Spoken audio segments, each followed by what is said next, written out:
Este es un tipo de inmunidad adaptativa, pero utiliza mecanismos de la inmunidad innata para actuar.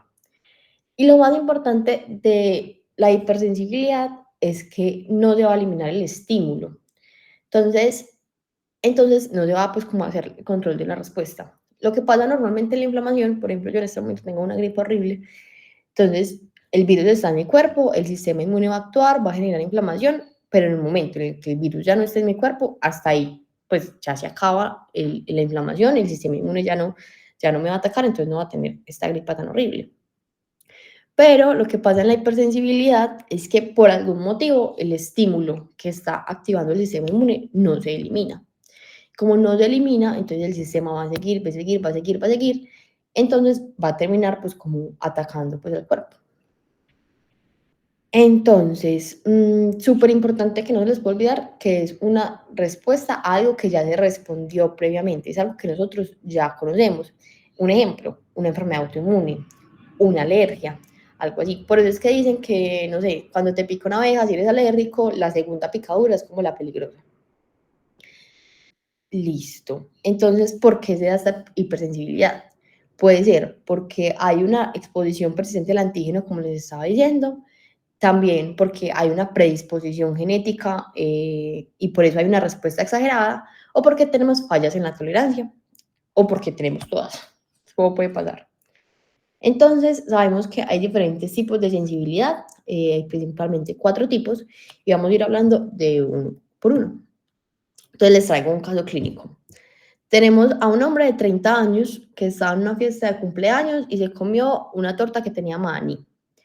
Minutos después, él se empieza a sentir como raro, le empieza como a picar pues como todo el cuerpo, dice que no puede respirar y que siente como opresión en el pecho. También empieza a generar una urticaria generalizada y la cara empieza pues como a dermatizarse. Él se empieza a sentir mareado y ya no puede hablar. Entonces, ¿qué es lo que creen ustedes que tiene este señor y por cuál mecanismo de hipersensibilidad le da?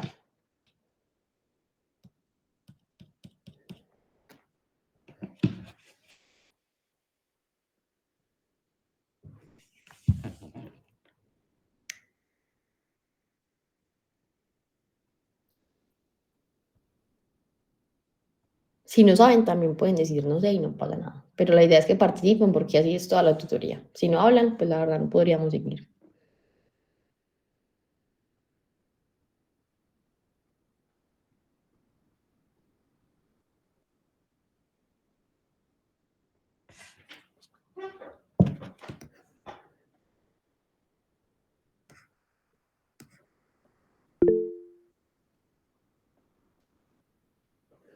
Listo, Juan dice alergia al maní. ¿Y sabes de pronto por qué mecanismo de hipersensibilidad se presentaría? A Mateo dice anafilaxia.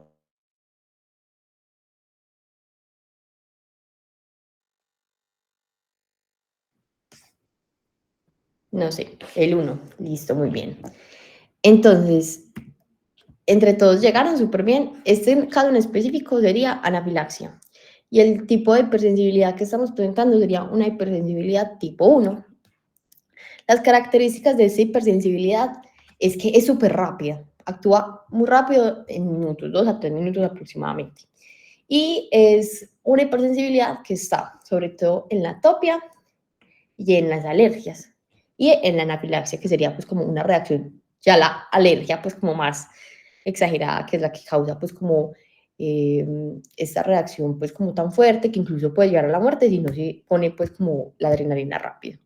Entonces, aquí hay dos conceptos que ustedes tienen que tener súper claros. ¿Cuál es la diferencia entre la atopia y cuál es la diferencia entre la alergia? ¿Alguien sabe de pronto?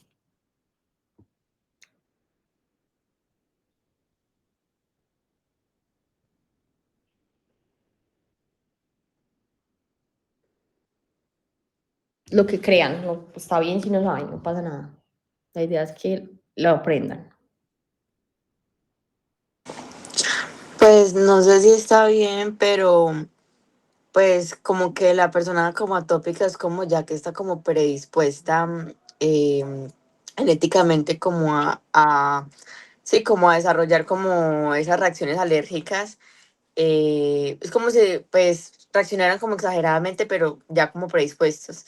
Y ya la alergia es como, ya como un antígeno externo que puede ser como, pues, como cualquier cosa. No tiene que estar ligada genéticamente. Exacto, es súper bien. Entonces, a mí me gusta decirlo como la atopia me lleva a una alergia, pero no todas las alergias son atopias. Entonces, vamos a, como ustedes lo dicen súper bien, la atopia, en la atopia tenemos una predisposición genética a producir un montón de IgE. Y la IgE, como lo vamos a ver en un segundito, es la protagonista de este tipo de hipersensibilidad y es la que nos va a llevar a que actúen como a que se causen todas las cosas que pasan en la alergia. Mientras que la alergia, como muy bien tú dices, puede ser pues como causada por cualquier alergeno, no sé, el polen, y no precisamente tener una predisposición. Por ejemplo, para que nos quede bien, atopia serían enfermedades como asma, rinitis, conjuntivitis atópica, esas tres siempre van juntas. Y es muy importante que sepan esto porque más adelante en los otros semestres, cuando ustedes quieran hacer un diagnóstico de asma en un niño, un criterio importante es saber si los papás, los otros hermanos o él mismo también tiene dermatitis, tienen historia de asma, tienen historia de conjuntivitis, porque eso nos va a decir que en la familia tienen esta predisposición a producir un montón de IgE. Mientras que las alergias son diferentes, por ejemplo, si tú tienes una alergia, como vamos a ver ahorita, a la penicilina va a ser por un mecanismo completamente diferente.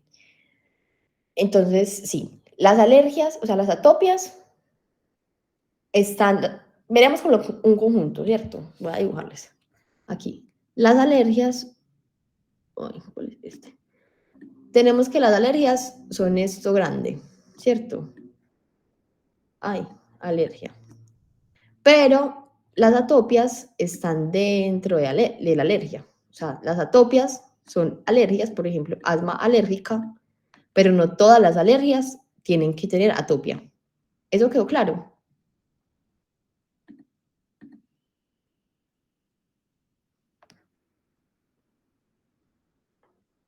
Listo. Sí. Perfecto. Entonces, sigamos. Entonces, teníamos que la hipersensibilidad tipo 1, el protagonista de esta es la IgE y que es súper rápida.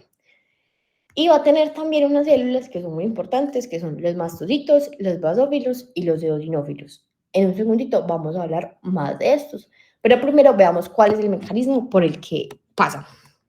Entonces tenemos un alergeno. Vamos a decir que el ejemplo va a ser con asma. Asma, sí, o con rinitis mejor, con rinitis.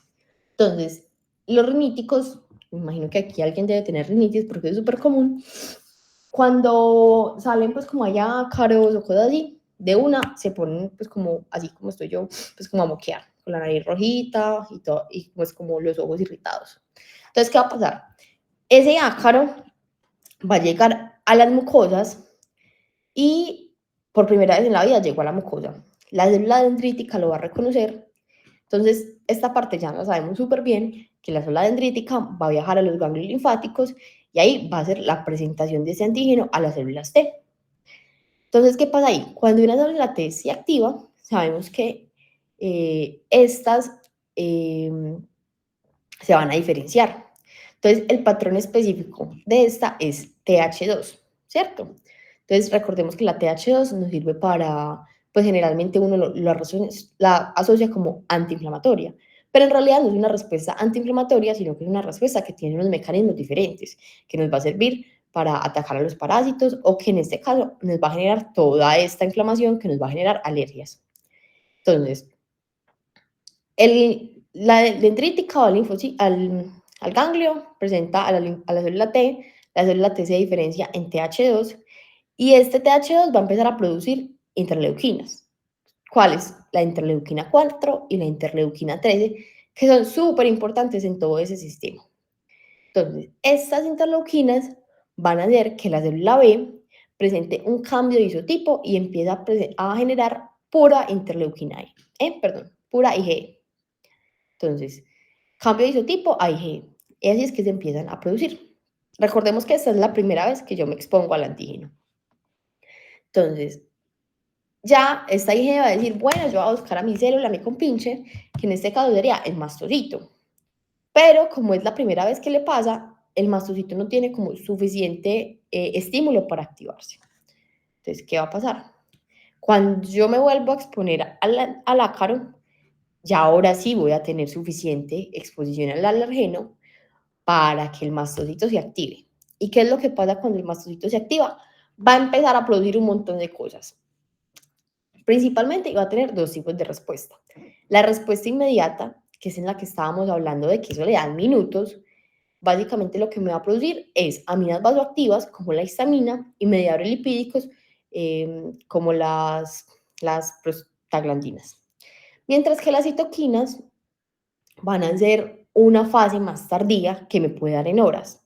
Y aquí es muy importante que tengan en cuenta esto para la vida, porque por ejemplo cuando tengan un paciente que tiene anafilaxia, es muy importante que no lo dejen ir para la casa de una, sino que lo dejen unas horitas en observación por esta fase tardía. Porque esto le puede pasar ya en la casa y si es un paciente que vive en la vereda, ustedes ya no van a poder llegar a él. Entonces, ¿este mecanismo quedó claro?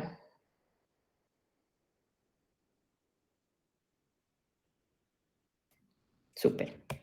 Entonces, ahora ya vamos en que el antígeno llega al mastocito, ¿cierto? Entonces, para que el mastocito, este es un mastocito, imaginemos que es un mastocito, aquí está el alergeno, y estos dos son los receptores a los que se une pues el alergeno. Es súper importante que tengan en cuenta que tengo que tener, para que se active el mastocito, dos cosas. La primera, como ya les dije, pues como una exposición repetida al antígeno, y la segunda es que tengo que tener dos receptores de IgE. Entonces, cuando tengo estas condiciones, mucho alergeno y dos receptores de IgE activos, el mastocito se va a activar. Y aunque aquí vemos un montón de vías, vamos a resumirlo en tres cosas importantes que pasan.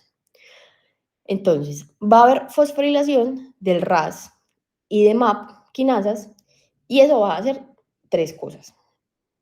Va a hacer, vámonos primero por este lado, que aumente el calcio, y como aumenta el calcio se va a activar la fosfolipasa 2, y por medio del ácido araquidónico sabemos que va a formar prostaglandinas y leucotrienos, que eso básicamente son eicosanoides, ¿cierto? Que sabemos que esto es súper importante para, no sé, producir fiebre, y ahorita vamos a ver específicamente pues como cuáles son las otras que hacen, y esta sería la vía que inactivan, por ejemplo, el acetaminofén y los AINES. Pero también va a producir que el núcleo se empiecen a expresar los genes que producen las citoquinas que estábamos viendo ahorita. Entonces, como sabemos que todo lo que tenga que ver con proteínas es un poquito más demorado, por eso es que esta fase es más lenta. Entonces, vamos a producir prostaglandinas y leucotrienos, vamos a producir citoquinas, que ya vamos a hablar de cuáles citoquinas produce, y por este ladito, lo que va a pasar es que ese aumento de calcio intracelular va a hacer que se formen, pues, el complejo SNARE, que vimos mucho en neuro, se active, y esto, pues, me permita, al fin y al cabo, hacer exocitosis de las aminas vasoactivas, como la histamina, que es la más importante de todas. ¿Se quedamos bien?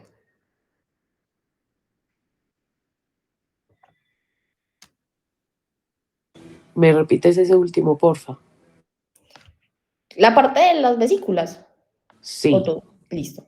Entonces, ¿qué pasa? Cuando se activan las MAP y rasquinasas, en la célula un montón de mecanismos van a hacer que aumente el calcio. Entonces, ese aumento de calcio va a hacer que en las células empiecen a formar unos complejos que se llaman SNARE, que esos complejos ayudan a que hayan cambios en la membrana para que se puedan eliminar unos gránulos que son la histamina, pues las aminas vasoactivas.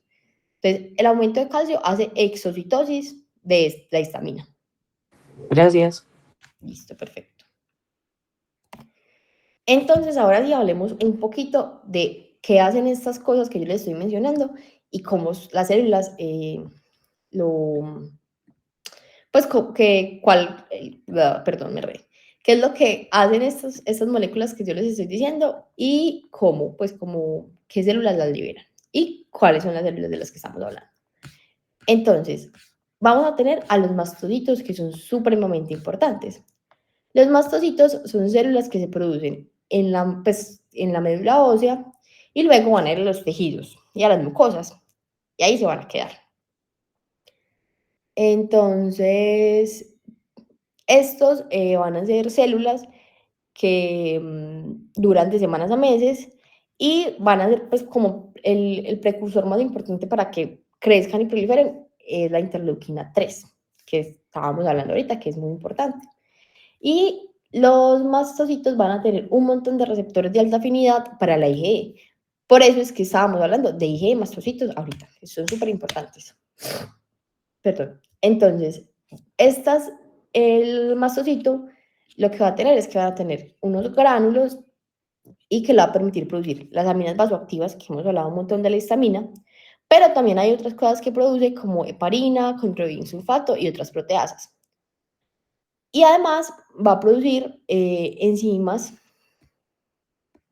pues como la triptasa, que la triptasa es una enzima que es muy importante para el diagnóstico de la anafilaxia. Entonces, el mastocito me va a producir triptasa, histamina y pues las citoquinas que estábamos hablando ahorita. Entonces, tenemos otra célula que es el basófilo, que es muy parecido pues al mastocito, también madura en la médula ósea, también pues como va a los tejidos, tiene una vida media de días y el basófilo también va a tener pues su precursor, también va a ser la interleuquina 3. También va a tener receptores de alta afinidad para la IgE y va a producir, ¿qué va a producir? Lo mismo, histamina, sulfato y proteasas. Que esas proteasas son las triptasas de las que estaba hablando. Y tenemos por último a los eosinófilos, que estos son como el chico diferente. También maduran en la médula ósea, también van a los tejidos, pero estos tienen una vía media más larga, más o menos días a semanas. Y mientras el factor de crecimiento y diferenciación no es la interleuquina 3 como en los anteriores, sino que en esta es la interleuquina 5. Entonces, esta interleuquina 5 se ha usado como blanco terapéutico para inactivar a los eosinófilos, por ejemplo. Estos no tienen poquitos receptores de afinidad para la IgE y lo que producen es diferente también. Va a producir pues como varias proteínas, pues como la proteína básica principal, la proteína catónica del eosinófilo y básicamente eso lo que va a hacer es que va a ser muy importante en la respuesta a parásitos y va a causar daño en los tejidos. Entonces resumamos. Basófilos y mastocitos para producir, importante, histamina, mediadores lipídicos que son las prostaglandinas, triptasa y citoquinas. Y el eosinófilo, que es el diferente, el chico diferente, va a ser por interleuquina 5 y va a producir proteínas para eliminar parásitos y proteínas que causan daño tisular. Entonces, ¿qué hace la histamina? La histamina es una amina vasoactiva que lo que va a hacer es vasodilatación, va a permitir pues como que haya pues como pérdida vascular. Y algo súper importante que va a hacer es que va a generar broncoconstricción.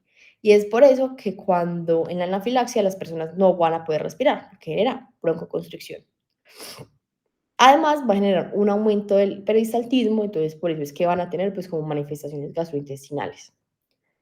¿Qué van a hacer las prostaglandinas? Van a generar vasodilatación y también broncoconstricción. Y los leucotrienos me van a generar sobre todo, que son los mediadores lipídicos, me van a generar pues la misma broncoconstricción, pero también me van a generar aumento del moco, pues como de las secreciones. Entonces la histamina me da aumento del peristaltismo, broncoconstricción, vasodilatación. Las prostaglandinas, vasodilatación, broncoconstricción. Los leucotrienos, broncoconstricción y producción del moco. Y tenemos a las citoquinas, que es la fase tardía que estábamos hablando, y estas básicamente van a generar más inflamación. Listo. ¿Hasta ahí vamos bien?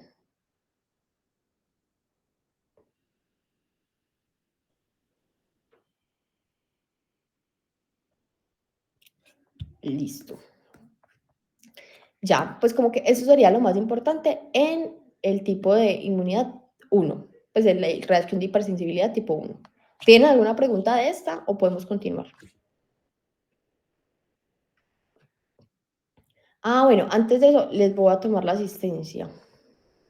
Espérenme un segundito antes de que se me olvide. Vayan pensando si tienen preguntas o algo.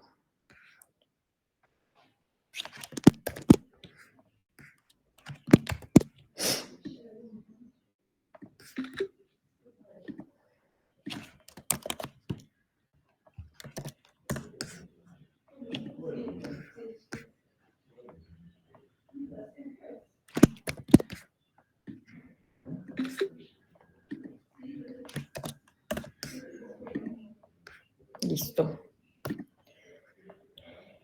Entonces, continuemos porque veo que no tienen preguntas. Entonces, tenemos otro casito clínico. Tenemos un neonato, acabo de nacer literal, y está pues como en el hospital porque está súper amarillo, pues tiene una ictericia pues muy generalizada. La madre dice que el embarazo no tuvo ningún tipo de complicación y que es su segundo embarazo. Vemos que tiene, aparte de la ictericia generalizada, también tiene hepatomegalia. Y yo le hago pruebas pues, para buscar qué es lo que tiene y veo que tiene una anemia severa. Entonces tiene pues niveles bajos de hemoglobina y además tiene los reticulocitos elevados. De pronto tienen alguna idea de qué puede tener este bebé o que es importante que ustedes le pregunten a la mamá, que los ayudaría como a guiarse.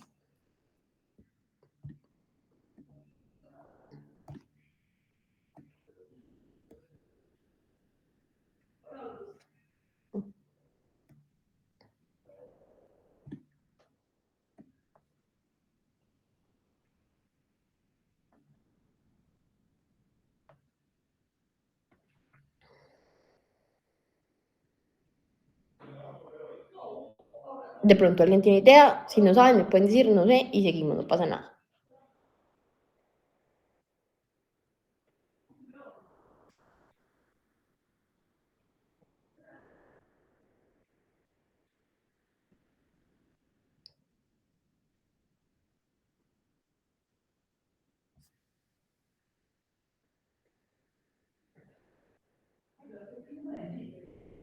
Bueno, entonces lo que ustedes le tienen que preguntar a la mamá es qué tipo de sangre es ella. Entonces resulta que la mamá es O negativo y el bebé es O positivo. De pronto por ese lado se les prende alguna banderita. O es lo Es mismo la que incompatibilidad de sangre. esa, tiene una incompatibilidad. Entonces, ¿qué pasa con esa incompatibilidad? De pronto, pues ustedes creen que tenga algún problema o no pasa nada, esa podría ser la causa. O saben de pronto si hay algún mecanismo pues, de hipersensibilidad que lo puede hacer.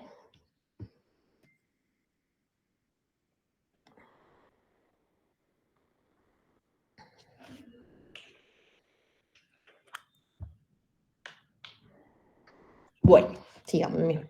Entonces, la condición que tiene el bebé se llama anemia hemolítica del recién nacido o eritroblastosis fetal. Esto porque da, muy bien, como dijo el compañero que no te alcancé a ver el nombre, es por incompatibilidad de RH. Entonces, ¿qué pasa? Recordemos que el RH es básicamente decir si los glóbulos rojos tienen antígeno D o no tienen antígeno D. ¿Qué pasa? Como la mamá es O negativo, ella en su cuerpo, el antígeno D es la cosa más extraña del mundo, ya no tiene la más mínima idea de qué es eso.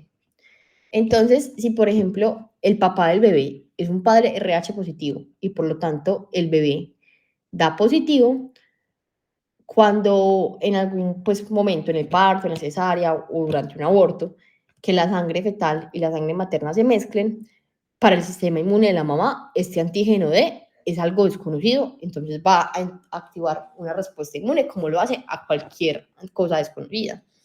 Esa respuesta nos va a llevar a que se produzcan anticuerpos, pero tenemos un chance. ¿Por qué? Porque durante este primer embarazo, miren que generalmente la sensibilización se da es como parto, cesárea, aborto. Entonces es como muy al final. Y los anticuerpos que voy a producir son anticuerpos IgM. Entonces eso es súper porque los anticuerpos IgM no son capaces de atravesar la placenta. Entonces, como no pasa la placenta, pues no le van a hacer ningún daño al bebé y no va a pasar nada. El problema estaría en el segundo embarazo. Otra vez, segundo embarazo, es el mismo papá, bebé RH positivo. Yo, pues el sistema inmune de la mamá ya se iba a conocer este antígeno D y ya va a tener anticuerpos contra ellos. Recuerden que los anticuerpos que siempre se forman primero es IgM, pero el que sigue es el potente y el más bravo de todos, que es el IgG. Entonces, en ese segundo embarazo, como yo ya conozco el antígeno D, voy a empezar a producir IgG. Y la IgG sí puede pasar la placenta. Entonces, va a llegar la IgG, se va a unir al antígeno D pues, del glóbulo rojo del bebé y estos glóbulos rojos se van a empezar a destruir. Ya vamos a ver cómo se destruyen. Entonces, esto es lo que va a ocasionar que el bebé pues tenga anemia porque estoy haciendo hemólisis de los glóbulos rojos y sabemos que la hemólisis va a hacer que aumente la bilirrubina y por eso es que está ictérico. Entonces, algo importante que quiero que sepan, esto es súper importante para su vida, ustedes tienen que saber esto y se los van a preguntar en múltiples rotaciones, es que yo puedo tener incompatibilidad de RH sin tener aloinmunización. Aloinmunización es cuando yo ya, pues cuando la mamá ya produjo anticuerpos contra el antígeno D. Pero nosotros lo podemos prevenir. ¿Cómo? En el control prenatal siempre tenemos que identificar, dime Natalia. Ay, perdón que te interrumpa, es que tengo una pregunta. Bueno. Esta incompatibilidad, como tú dices, se presentaría en el segundo embarazo. Pues es La que incompatibilidad, en el primero también puede suceder, o sea, digamos no es tan así, pero también puede suceder. pues la verdad es muy raro que suceda. Es que a mí me sucedió. Pero por RH, Sí. sí, pues puede pasar, pero no es lo que... Pero a ver, espérate. Incompatibilidad. De hecho, me sucedió dice porque no sé si es anticuerpos. lo que vas a hablar después. Tengo entendido que eso se puede controlar durante el embarazo con una vacunación. Exacto, eso es lo que te voy a decir. Entonces, Pero a mí no me la pusieron, entonces me pasó. Entonces por eso te pregunto. ¿y tuviste de pronto algún aborto en tu vida o algo así? Nunca. O por lo menos que yo sepa, no. Entonces sí, pues no, es que yo me hubiera dado cuenta si hubiera sido pues involuntario rápido. No, a mí nunca me pasó. Yo nunca he tenido abortos. 2 embarazos, 2 partos, 2 embarazos. Y fue en el primer parto en el que te pasó y al niño le dio entonces Sí, anemia. fue en el primero. En el segundo no me dio. No le dio, perdón. Pues la verdad, súper raro. Pues o sea, sí se han descrito casos, pero no, es muy raro por lo que te digo. Generalmente todas estas reacciones de hipersensibilidad necesitan es que tenga un estímulo previo para que el cuerpo lo conozca. Y generalmente lo que pasa, pero durante el primer embarazo tuviste pues como pues algún procedimiento, no sé, pues como una amniocentesis, pues como el cordón umbilical No, o pues como nada. nada. Es Y súper raro. efectivamente cuando María José nació, pues tenía ictericia, necesitó transfusión, todo. Es súper, súper raro. Porque, como Muchas te digo, gracias. necesita pues lo que está escrito es la sensibilidad previa. Han dicho que cuando es incompatibilidad de grupo, pues como ABO, sí se puede presentar desde el primero, pero RH es súper raro que pase, pues como que lo normal es que sea segundo embarazo o evento previo. Ok, muchas Y la gracias. segunda niña, pues la segunda era RH negativo, positivo. Positivo. Y Y no ella le no pasó presentó nada. nada. No, Muy raro. nada. La primera la tuve por cesárea y la segunda por parto natural y ella no presentó nada. La verdad, y pues me imagino que te hicieron CUMS todo el embarazo, pues como que te estuvieron súper vigilada. Sí, Tenía los títulos muy altos. yo creo que sí. Yo tengo por ahí la historia. Pues algún día si puedo se las muestro. Sí, la verdad, es muy, muy raro, pues como que lo que está escrito y siempre cuando se explica la fisiopatología de esto es que es durante el segundo embarazo, porque durante el primero se da como la sensibilidad y durante el segundo es que creo los anticuerpos IgE que pueden pasar a la placenta.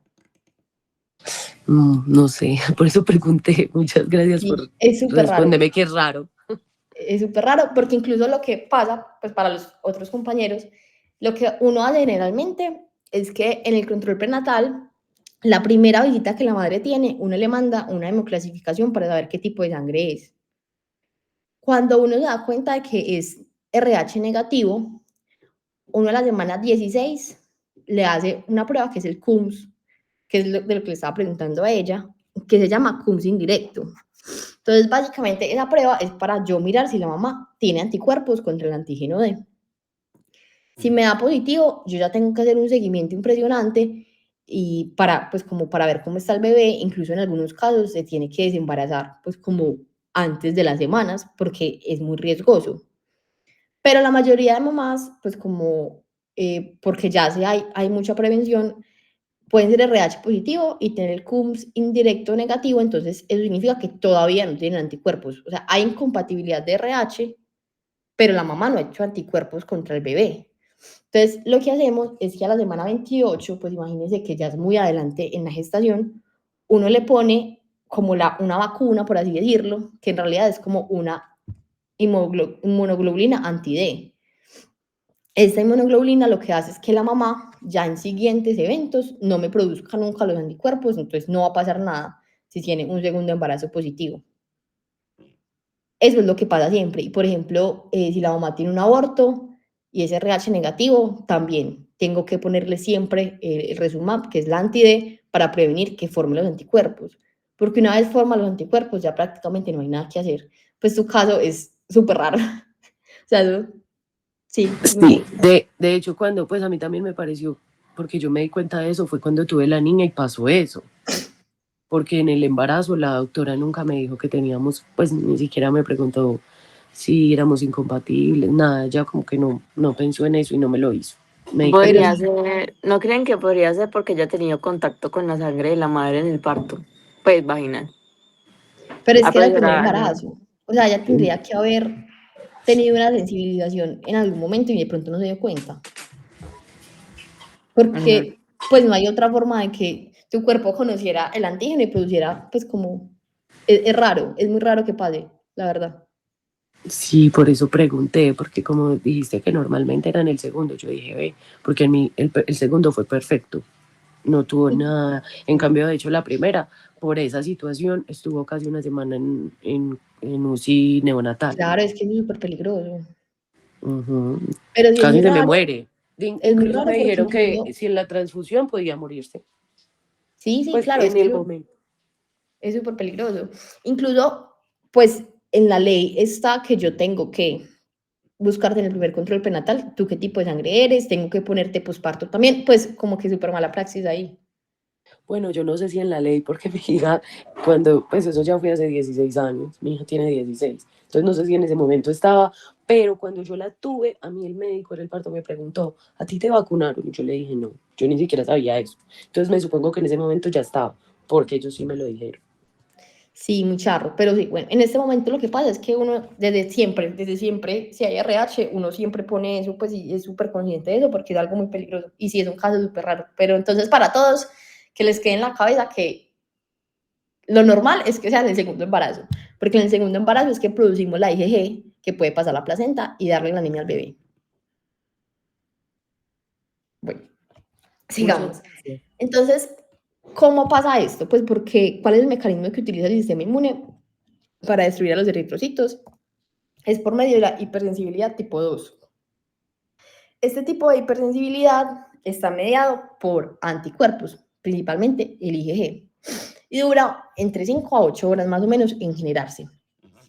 Entonces, este es un mecanismo de hipersensibilidad importante, sobre todo en alergias a medicamentos como la penicilina, en rechazo a transfusiones, también en autoinmunidad como en el síndrome de Good-Pasture o en la enfermedad de Graves o miastenia gravis, y también pues en la anemia hemolítica recién nacido que acabamos de hablar.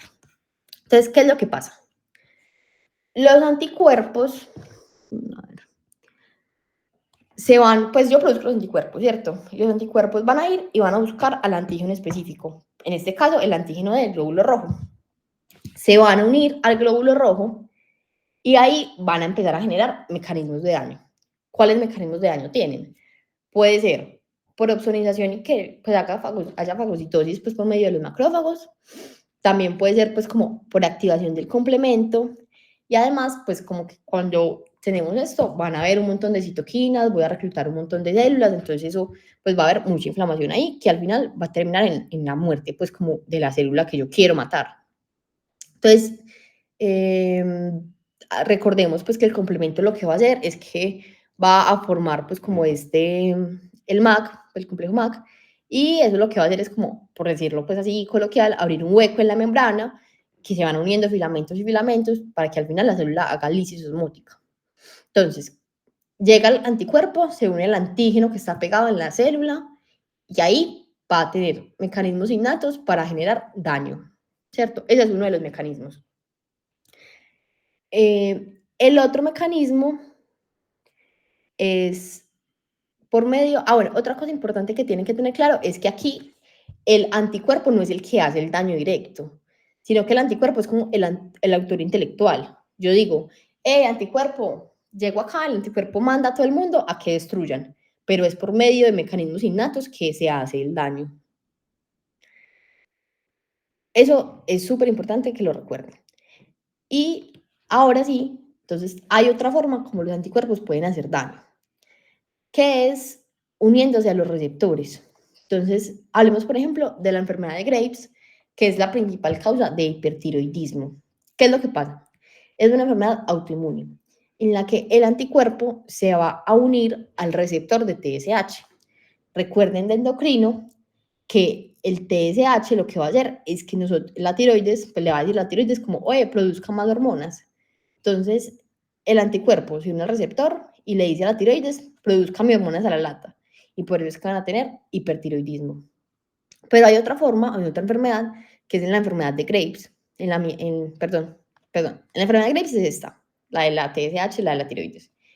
En la miastenia gravis va a pasar lo contrario. Recordemos que la acetilcolina es súper importante para la contracción muscular. Entonces, ¿qué va a pasar? El anticuerpo se va a unir al receptor de acetilcolina y lo va a bloquear y por lo tanto no puede hacer contracción muscular y por eso me da la enfermedad de Graves. Entonces, los síntomas que me va a generar la hipersensibilidad es los síntomas, pues dependiendo de dónde esté. Si me va a estimular el receptor TSH, pues me van a dar síntomas de hipertiroidismo. Si me va a atacar el eritrocito, pues lo que me va a dar es síntomas de anemia hemolítica y cosas así, depende del órgano afectado. ¿Eso les quedó claro?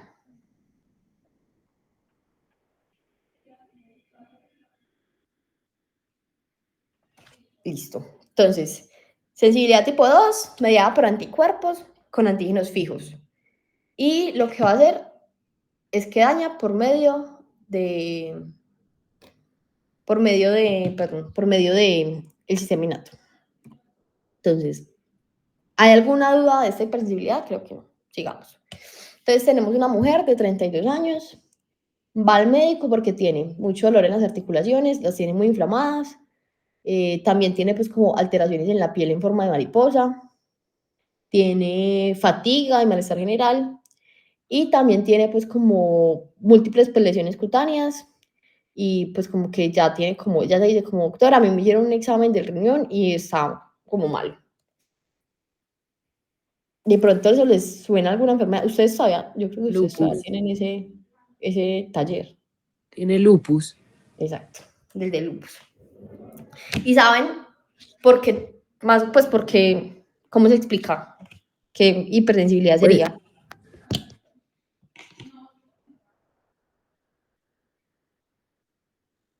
Dime.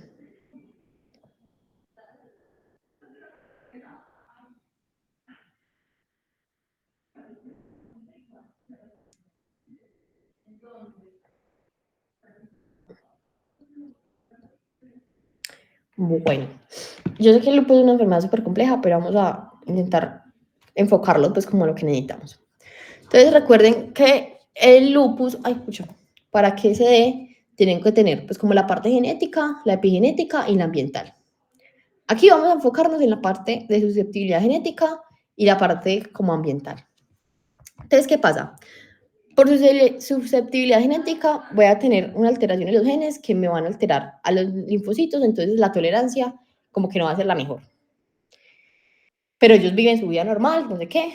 hasta que llega la cosa ambiental que se las desencadena. Digamos que en este caso va a ser el sol, pues como la radiación UV. ¿Qué es lo que va a pasar?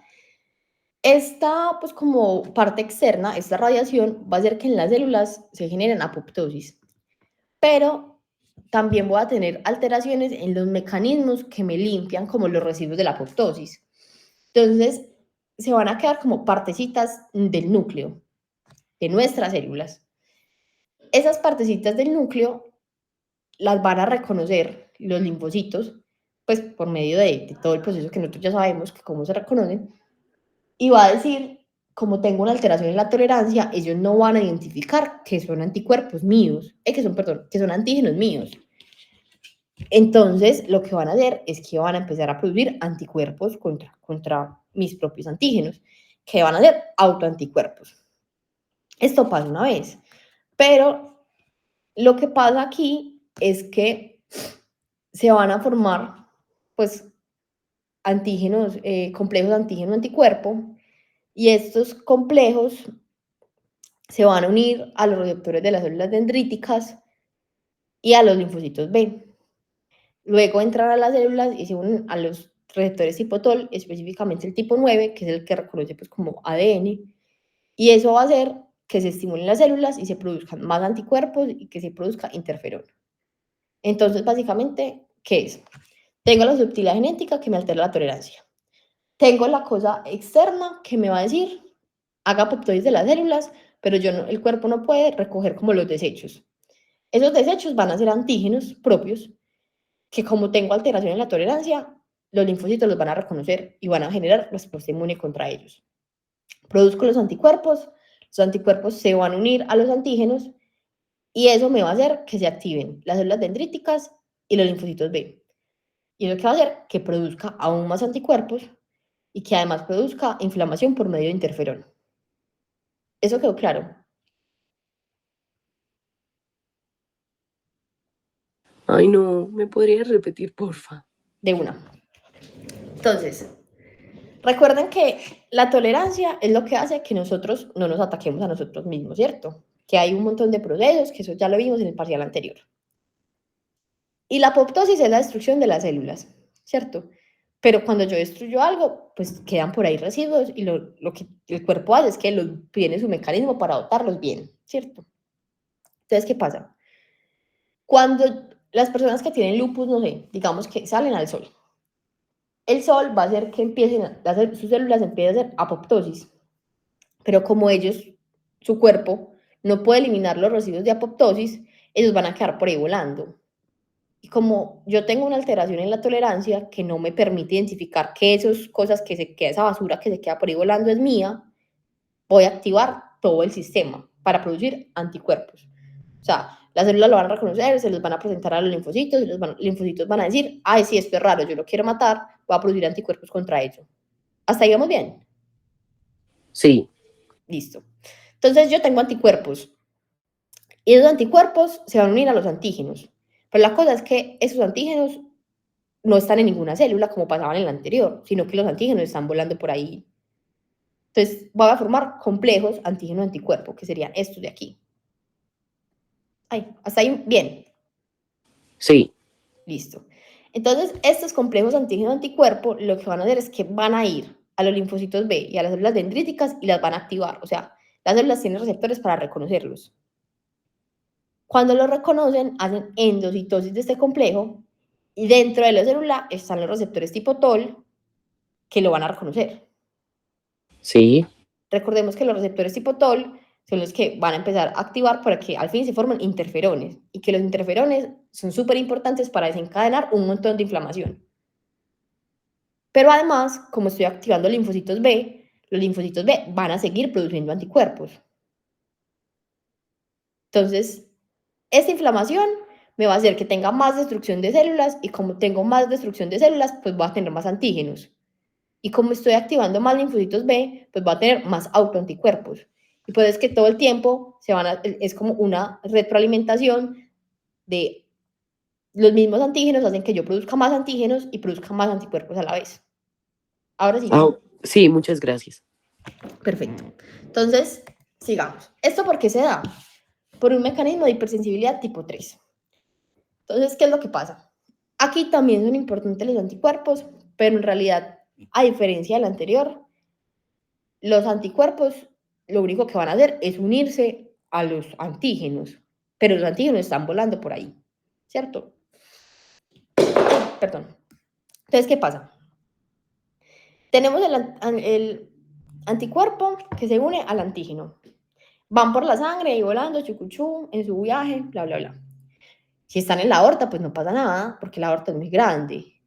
Pero recuerden que los vasos van cerrando su diámetro. Y cuando llegan a la microvasculatura, ya los vasitos van a ser muy chiquitos. Entonces, ese complejo va a ser demasiado grande para ese vaso. Entonces, ya no van a seguir su viaje, sino que se van a quedar como ahí, como retenidos, ¿cierto?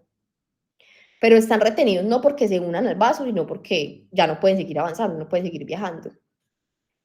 Entonces, ¿qué pasa? Para nuestro cuerpo, esos complejos inmunes son raros, pues eso que hace ahí, mijo, pues eso es sinónimo de aquí hay algo raro que yo tengo que matar. Entonces, se va a activar pues como toda la respuesta inmune, se va a activar el complemento, va a haber oxigenización, va a haber quimiotaxis, va a haber fagocitosis, va a haber netosis, o sea, de todo, para intentar matar a este complejo inmune.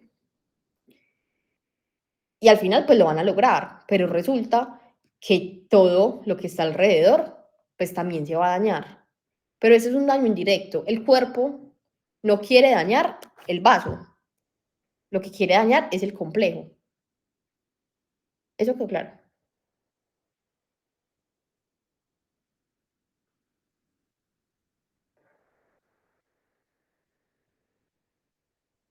Voy a hacer como un ejemplo cotidiano. Supongamos que estamos en una guerra.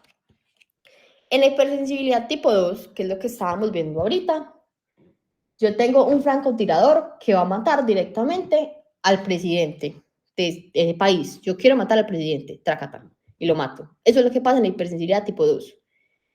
El anticuerpo se une al antígeno y lo mata. Mientras que en la hipersensibilidad tipo 3, lo que va a pasar es que yo estoy en una guerra muy grande y yo tengo como objetivo al presidente. Entonces, yo le voy a mandar una bomba al presidente específicamente, pero yo no puedo evitar que las personas que están alrededor del presidente también se mueran. Eso es lo que pasa en la hipersensibilidad tipo 3. Yo quiero atacar al complejo inmune y sin querer daño lo que está alrededor de él. Ahora sí quedó más claro.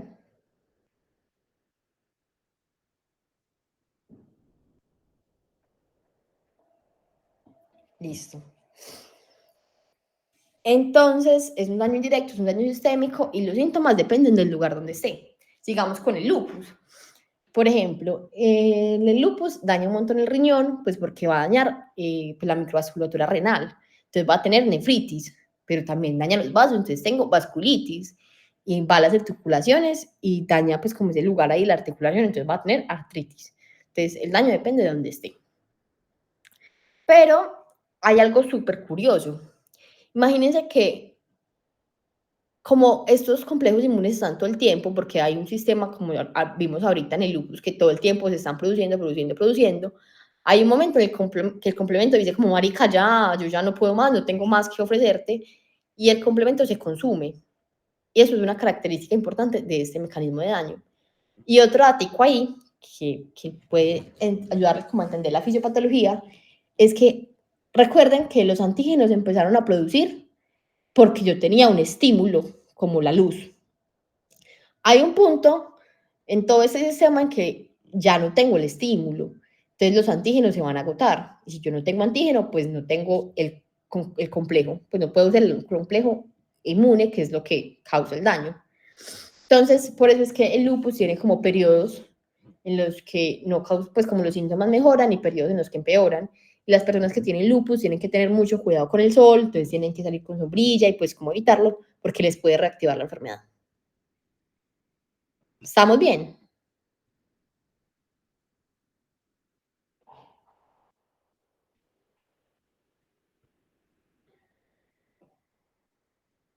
Listo.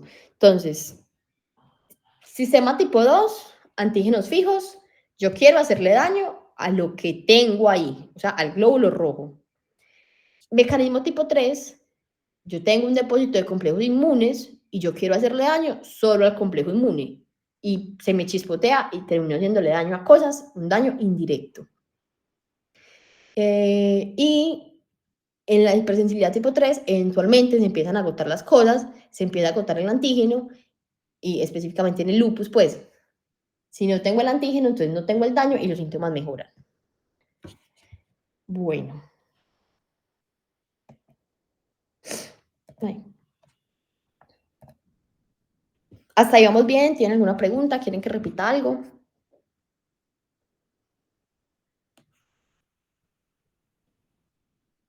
Bueno, creo que vamos bien. Entonces tengo una niña de 10 años. Ella fue al médico porque tiene mucha sed, está yendo mucho al baño, ha perdido peso, también tiene fatiga. Al examen físico, pues como yo veo que tiene como un olor como dulzón, el aliento es súper dulce y está muy deshidratada, pues como que ha perdido mucho peso, está muy flaquita, muy deshidratada, esta niña está muy maluca. Yo le hago una glucosa y veo que tiene los niveles altísimos, o sea, tiene, no sé, una glucosa de 250. De pronto, ¿saben qué podría tener esta niña?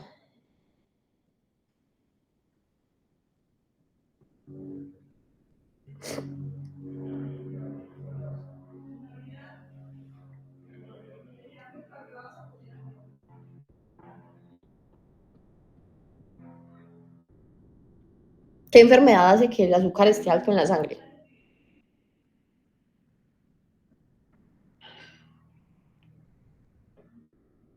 La diabetes. La diabetes. Y uno tiene dos tipos de diabetes, hay dos tipos de diabetes, ¿cierto? ¿Saben cuáles son? Tipo 1 y tipo 2. Exacto. Que el tipo 1 es el que le dicen a uno como, eso es más de niños, de personas flaquitas, no sé qué, ¿cierto? Sí. Y que los tipo 1 se tienen que poner insulina todo el tiempo. Entonces, este sería un caso de una paciente con diabetes tipo 1 que tiene pues como una crisis pues, de una, ¿qué me fue? Cetónica, una crisis cetónica. Entonces, ¿qué es lo que pasa? La diabetes tipo 1 es una enfermedad autoinmune. Recuerden que la insulina se produce en las células beta del páncreas. Entonces, ¿qué va a pasar? Yo, por algún motivo, pues las células dendríticas deciden que un antígeno de estas, pues como de esas células está malo y yo lo quiero matar. Entonces, se lo va a presentar a los linfocitos T. Los linfocitos T van a ir a las células del islote, células beta en las, pues como el islote de Langerhans, y las van a atacar y las van a destruir. Entonces, como yo no tengo células beta, pues no puedo hacer insulina, y si no puedo hacer insulina, pues no puedo regular la glucosa. Eso es lo que le pasa a las personas con diabetes tipo 1. Y este mecanismo en específico es un mecanismo de hipersensibilidad tipo 4, que como vimos es mediado por linfocitos T. Entonces, el tipo 1, ¿cuál es el protagonista?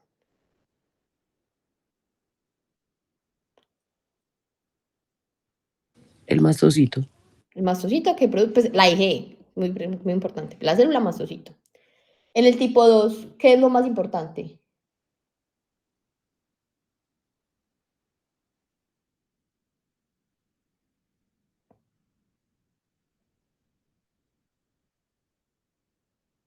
Los anticuerpos. Y en el tipo 2, ¿los anticuerpos están fijos o están por ahí volando?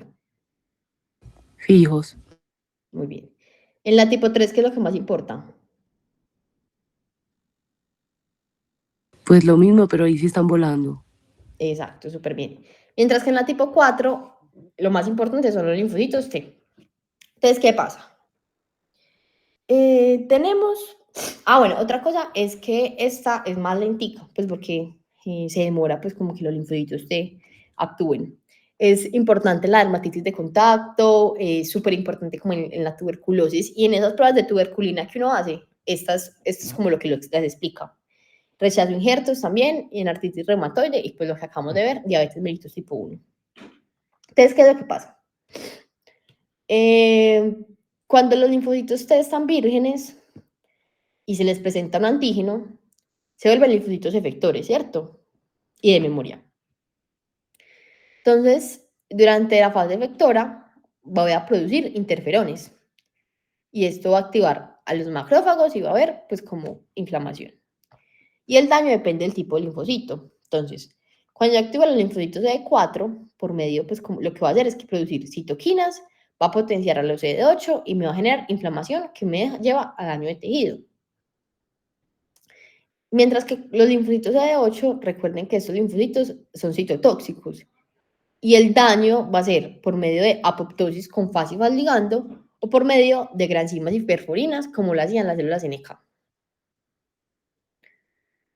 Y pues como el síntoma principal de esto es que va a haber pues como el acúmulo, pues como la induración, que es lo que pasa, pues como cuando hay estas pruebas de tuberculina. ¿Se acuerdan cuáles son las pruebas de tuberculina?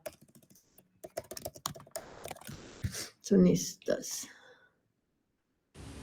Es la que uno aplicaba pues subdérmica. Ajá, que uno le aplica y uno espera unos días y a los días le sale la bolita y uno mide la bolita. Eso es lo que pasa en esta prueba. Pues es como, ese es el mecanismo que la explica. Y algo también importante es que cuando yo empiezo a activar a los macrófagos, o sea, activo macrófagos, estos se van a unir y van a formar unas células gigantes, que son los granulomas.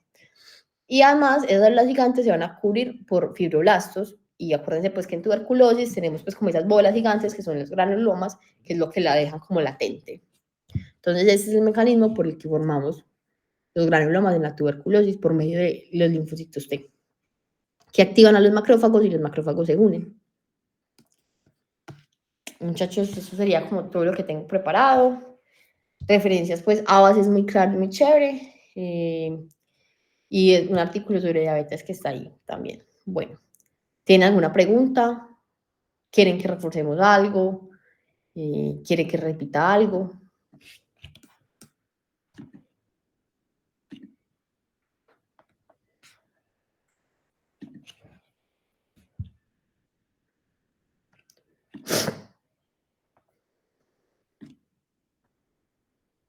Bueno, veo que todo está bien. Igual si cuando estén repasando el tema tienen alguna duda, algo que no entienden, perfectamente me pueden escribir al correo, camila.fonseca1, o por medio de Silvi me hacen llegar pues como la pregunta. Yo ahorita les mando las diapositivas. Nada, que les vaya súper bien en ese parcial. Muchas gracias. Ah, y recuerden, porfa, llenar pues como